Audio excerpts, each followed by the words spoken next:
Jim, is in your experience and certainly in your conversations with so many, how do we set the stage for celebration? How do you create an environment where celebration, where you make that choice that Silken made? I think you've got to want to see the change. You've got to want to understand that powerful things can happen when you celebrate both yourself and you celebrate with other people.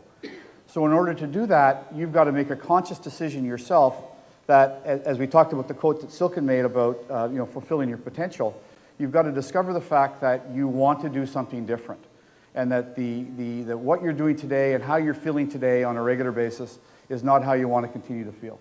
So it starts with yourself first. As I always say, it starts with the person you see in the mirror every morning.